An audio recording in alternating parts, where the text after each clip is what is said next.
Hey everybody, Kenny Ducey back here for Odd Shopper. Day 6 of the Australian Open will get underway depending on when you're watching this, either probably later today. Looking forward to it. They're now day 5 and day 6.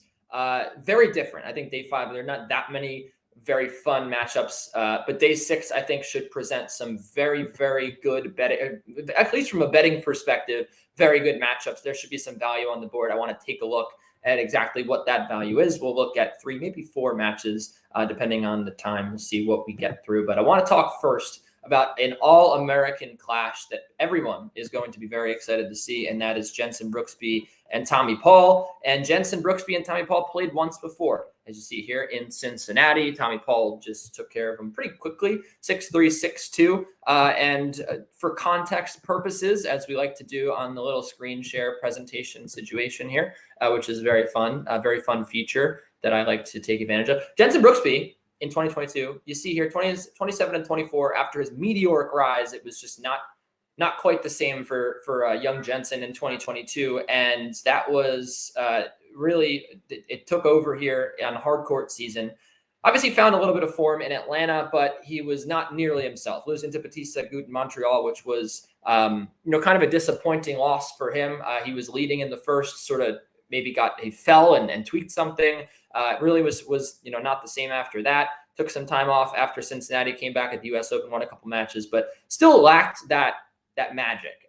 Did not play. Did not finish off the season very well. Just did not play to the level that he was playing in 2019, and then really just in 2021 where he broke out onto the pro circuit. 2023 has been a different story for Jenson. We've seen him come through 5 out of his 6 matches. The one loss to Cam Norrie, very understandable. Cam Norrie is a top 15 player, and not that he's been beating just world beaters here, but the Casper Ruud match I thought was a return to the relentless play style that we've seen from Jenson Brooksby, the never say die attitude. The win over Chris O'Connell, frankly, was impressive as well. As I mentioned in a previous video, O'Connell, I thought, played some pretty excellent tennis, moving the ball side to side, hitting with pace, and Jenson was able to handle it. This is a trouble matchup, I think, for Tommy, especially when you consider what we've seen out of him. The Struff match was not that close, and probably more to do with the fact that Jan-Lennard Struff is a shell of himself right now. And I thought the Davidovich-Fokina match, Tommy Paul did not hold on to his serve nearly well enough for me to have a ton of confidence in him.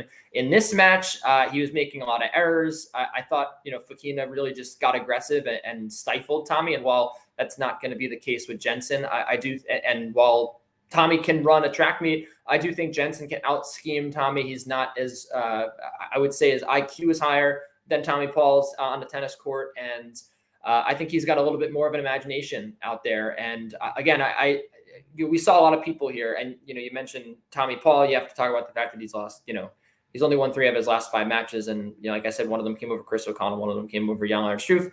One of the things I want to talk about with Jenson Brooksby is his best of 5 track record. And, really the fact that he had never played best of 5 before. And then in 2021, as you see here, qualifying for the French Open, clay is not a strong suit. He won a 4-setter against Michael Emer at the U.S. Open, which is really his coming out party at the Grand Slam stage. He won a 4-setter against Taylor Fritz, came back and won a 5-setter against Aslan Karatsev, came back from 2-1 down. He has plenty of experience playing best of 5, and he has plenty of experience in this Michael Emer match, for example. That Michael Emer match was a late night match. Michael Emer makes you play a lot of balls. He has plenty of experience playing best of 5 tennis. So while there were some slight concerns there with Brooksby's fitness at the end of that Casper Ruud match, you saw him doubled over in the 3rd set trying to serve it out. I would attest most of that to nerves, and I don't think that I'm not too concerned with his ability to last throughout a match against Tommy Paul. I just think I think he's better. I think he's a better competitor, and I think he's going to win this match. And I think that the fact that he's drifted out to plus money at plus 105 here, I think that has everything to do with the fact that people are scared to bet on a guy that looked like he was tired in his last match. Similarly, frankly, with the Roberto Bautista, Agut, Andy Murray line for today. But that's how I feel rather about that match. I feel good about Brooksby coming through at plus money. We're going to take him. One other underdog that I want to take is Daniel Evans. Before we get to that, I just want to point out that we have an incredible deal for you with the DraftKings Sportsbook. This is the best deal we've ever had with a sports book, and the information is below. You can bet $5, just $5. You get $200 instantly. It's really that easy. The link is below. The description will tell you the rules and regulations. You must be 21 or older in most states. And if you or somebody you know has a gambling problem, call or text 1-800-GAMBLER. Back to Dan Evans here for a second. He's been playing some pretty good tennis, in the Australian Open. He hasn't really played a high quality level of opponent yet. And Andre Rublev is going to represent the toughest test. But let's look at the head-to-head here. Okay, Dan Evans beat him in Montreal on one of the runs of his life. Dan Evans beat him in Cincinnati. These are two Masters 1000 tournaments and a close match in Dubai, as you saw in 2022 as well. 2020, Evans got him in Dubai. This is a guy that is going to come into this match with confidence. He's going to be slicing the ball, making Rublev dig out those forehands and especially those backhands. I think the backhand trade for Evans could be a winner. We'll talk about backhand trades in just a second. But Evans with that low slice, Rublev, he's just not built to hit that backhand from a low point of of his body. I mean, he struggles on that wing plenty. That's definitely his weakness. Same thing with the second serve rather, and the second serve return of Evans pretty strong. I think Evans covers 5.5 games here. He is a consummate professional. He's a very good tennis player. I don't think he's going to give much away to Rublev, like some of Rublev's opponents have. And, also that's not to say that Rublev hasn't had to work a little bit hard. I mean, he had to play in the extreme heat against Dominic Thiem. He dropped a set to Ruusuvuori that looked like it could get a little dicey late. You could say, yes, he's battle tested, but also I would say maybe he has worked a little harder than he wanted to in the first two matches. He's going to have to work really hard against Dan Evans. He makes you work harder than almost anyone on tour does.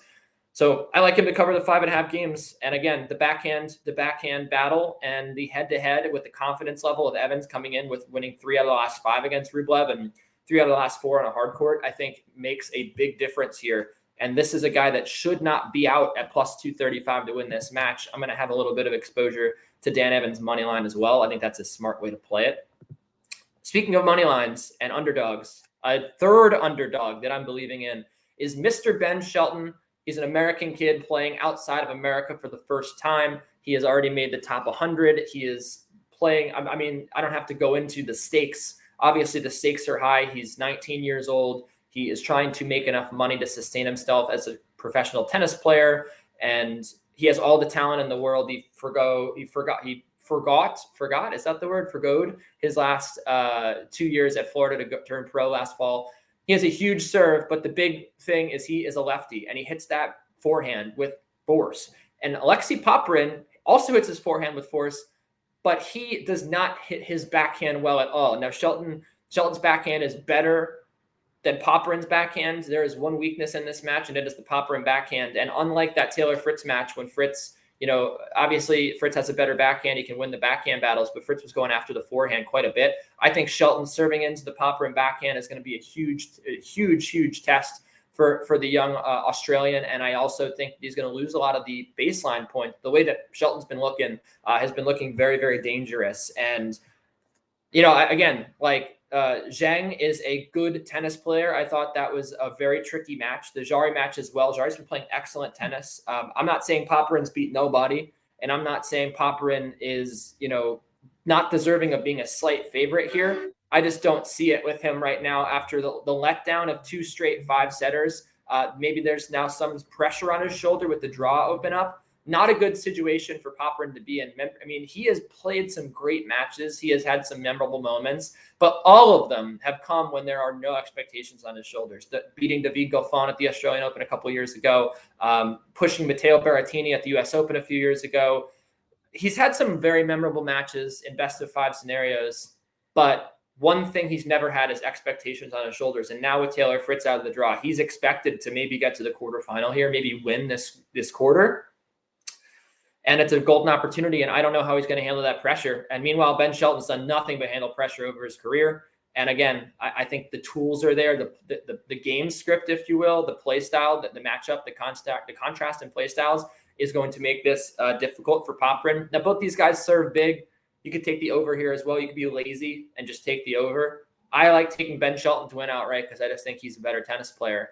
I think he's playing better. I think he's going to win this match. And I think he's got a little bit more of the intangibles here. When we talk about being able to play under pressure, I think Fritz gave Popyrin that match a little bit. So I'm interested to see what happens in this one. But I think he, as an underdog, is able to win in this match. And that's really that. I mean, we can talk about Andy Murray and Roberto Bautista Agut if you want, really quick, because everyone wants to talk about Andy Murray. And yeah, I think there's a little bit to be said about maybe playing a little Murray money line. I don't think Roberto Bautista Agut is really that good anymore, and he gets respected by these odds makers like crazy. Like he was, I think he was minus 1,200 last night against up and coming American Brandon Holt, who looked much better than him until he kind of got a little tired there. Maybe the nerves got the best of him, and he blew a 2-set-to-love lead. You know, you want to talk about fatigue. Obviously, Murray's played back-to-back 5-setters, just played a 6-hour match. Who knows how he's going to come out? But I think that there might be a little bit of value in just grabbing Murray's spread here.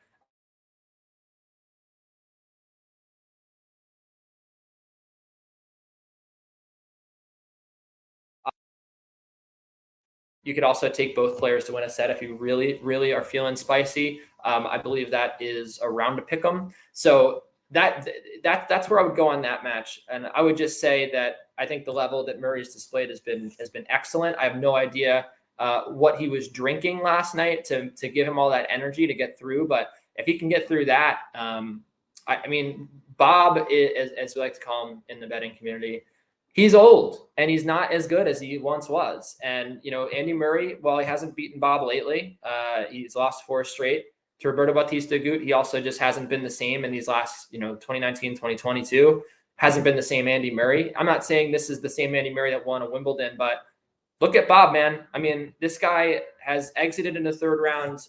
I don't think I actually was looking last night. I do not think he's been past the 3rd round of a Grand Slam in the last 3 years.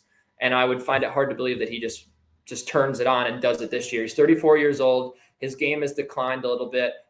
He lost to Sunwoo Kwon in Adelaide. He lost to Sebastian Korda in Adelaide. And he has not looked dominant. So yeah, I think there's value in taking Murray games here, 5.5 games with a little bit on the money line. That's where I would go with that one. But looking forward to another good day of betting tennis. It's been a fun couple of days, and I think it'll continue. And yeah, we'll see you tomorrow with some day 7. I can't believe it's already been 7 days, or almost 7 days, of the Australian Open with some day 7 picks.